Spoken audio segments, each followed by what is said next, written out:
emotion in your life, but the reality is you need to feel that emotion and release it. And the only way you're going to do that is by learning to trust somebody, and who better to trust than who's better to trust than your own guide who loves you and cares about you and knows your life.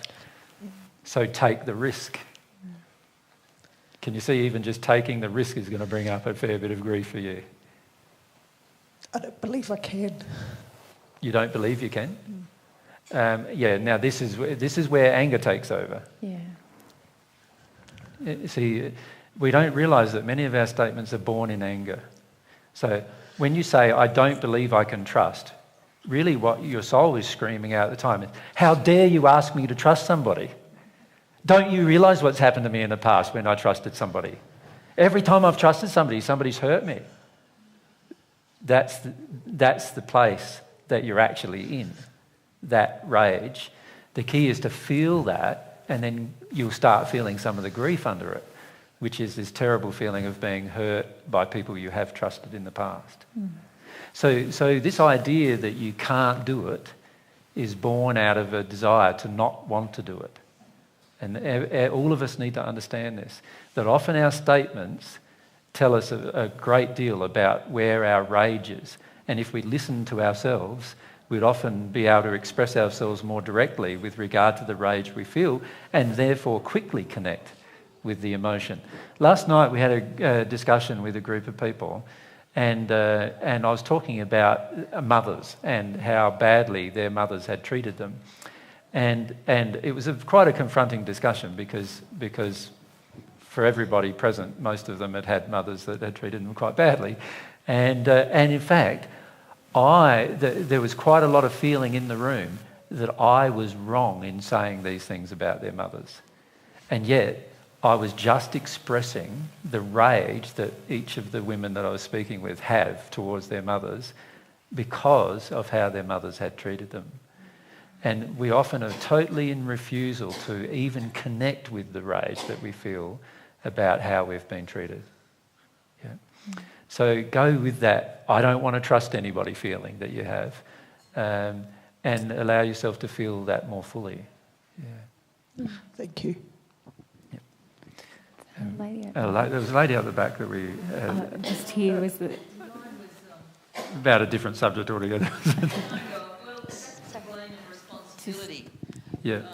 Like thinking about children. If you hold the microphone. Hold the mic to your mouth. Thinking about children and growing up, children at what point do they, start to recognise the difference between blaming their parents and then taking responsibility? Can I say that question is born of a parent who is not taking responsibility? The reality is, if we realised as parents how much we have damaged our own children, we would never expect our child to never blame us for the damage. We would be totally accepting of any blame that our child put towards us with regard to how we've damaged them. So what we're often doing as parents is we're saying, I want my child to get to 21 and then my child stops blaming me. I know people who are 1,000 years old who are still blaming their parents. Now, what I'm saying, I don't agree that it's righteously so, but the fact is their parent did cause that damage. And if a parent's on the receiving end of that blame, the parent would be completely humble to what they've created. Yes. And the fact that we're not completely humble to what we've created as parents is a good indication of why we're still getting blamed. You see, a parent who's gone through repentance very rarely afterwards gets blamed continuously by their children. Right. Yep. So at some point, forgiveness comes in.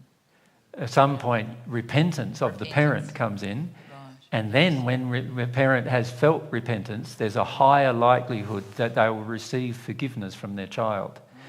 Yeah. If you expect forgiveness without repentance, then you are making your child's process much, much, much more difficult, and it requires a much higher development in love for somebody to forgive you when you are not repentant. Right. Does that make sense? So if we are a parent on the Divine Love path, we need to sincerely look at this issue of repentance, not the issue of whether our children forgive us, but the issue of whether we are sorry for what we've done. We often say we are, but we don't mean it. And whenever our child projects the blame, we get angry, which is an indication that we are not sorry for what we have done. Does that make sense? Mm-hmm. Yeah. Sure. And there was someone down. Just here, this lady with the sunglasses. Yeah.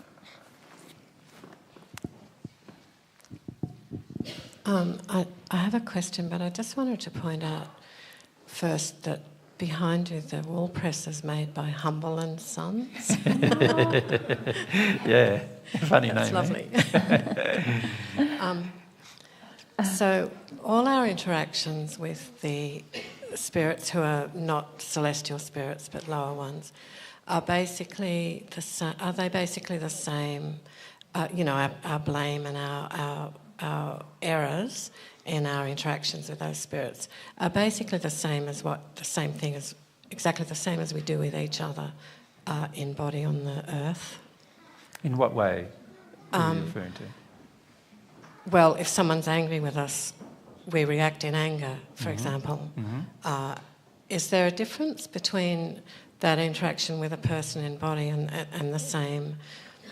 Because it's the same emotion, right? It's the same condition in our soul. Same condition in our soul, the same emotion. emotions. Yeah, I just want to and the check. person in the spirit world feels it as badly Yes. as a person on earth would feel it as well. Yes. Quite often more so. so, because they are a bit more sensitive to the expression of emotion. So quite often they even feel it worse than a person on earth would feel it.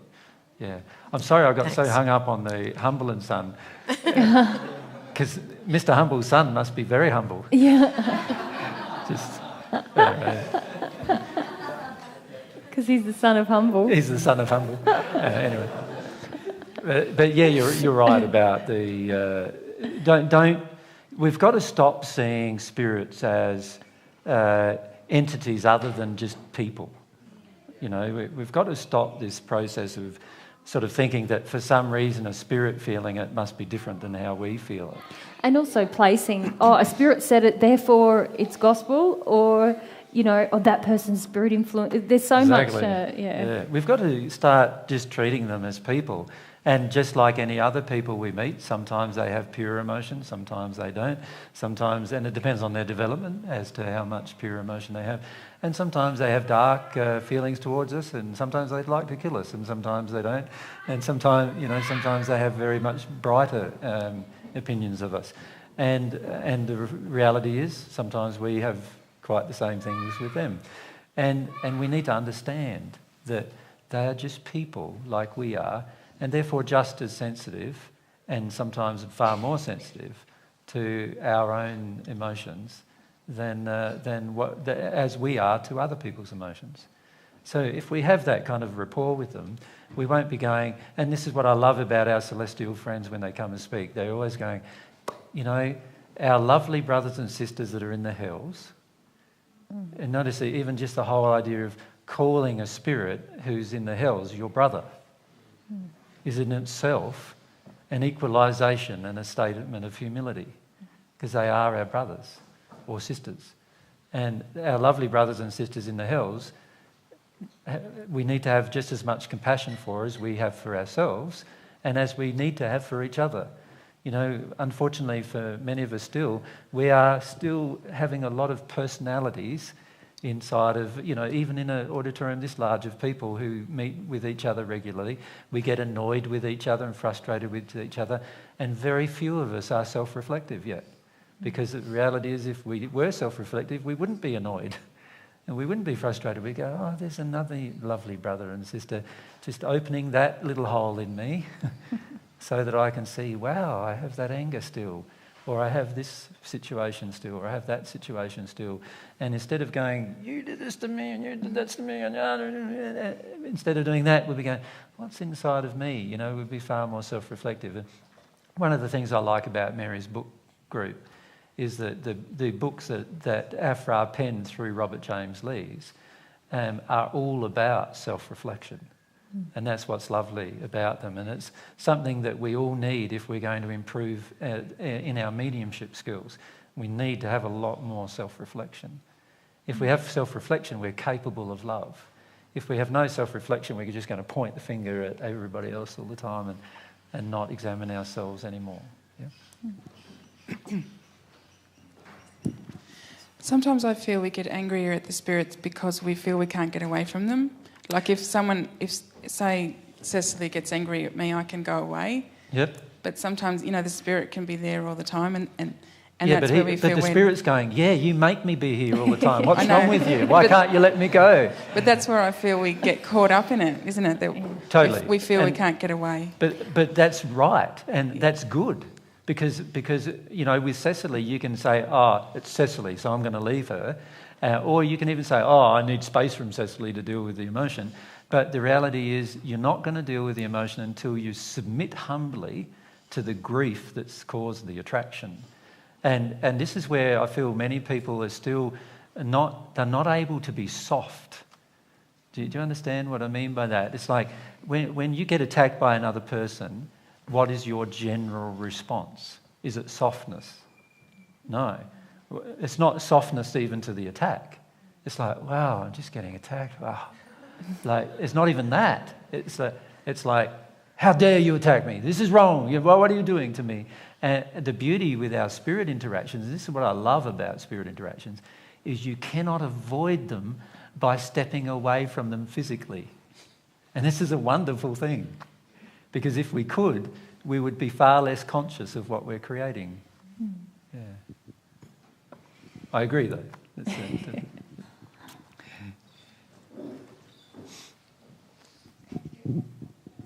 How about if we don't know our guides? I feel I'm guided, but I can't see them and I can't hear them. Even though I pray, I include them into my prayers every day. Yeah. But I don't feel I have a really good connection, a connection with them. Yeah. Well, the talk that Mary mentioned about what we did in Greece, which was actually more like a discussion. It was just like a round. We had a discussion with 20 or so people, where the spirits actually outlined how we could have a better connection with our guides. My suggestion is that when that talk is put on YouTube, is to have a listen to that or watch that talk, because that will help you. There is a long list of things that we can do that can significantly improve our connection with our guides. So my suggestion, firstly, is to have a listen to that talk, and during that talk, you will see there is many aspects, physically, emotionally, and spiritually, that we can do to actually have a stronger connection with our guides and actually be able to communicate with them freely.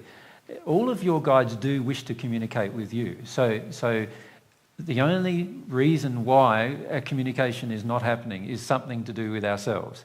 So we need to have self-reflection even in that particular thing.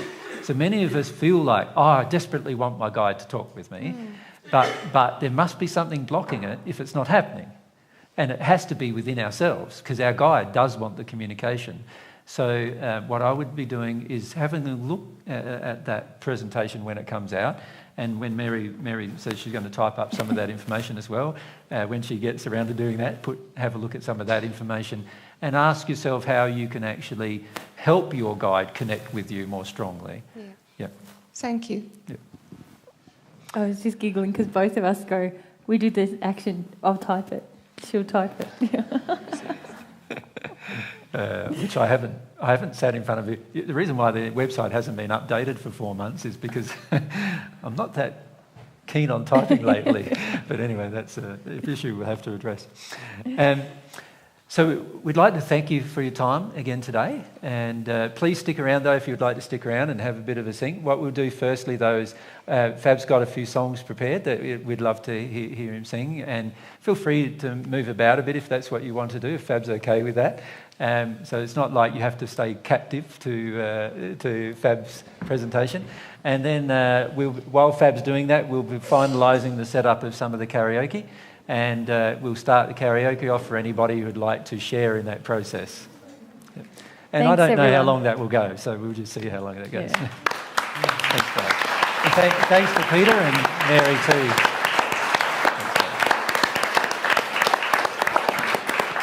Thank you. See, you put new batteries in it.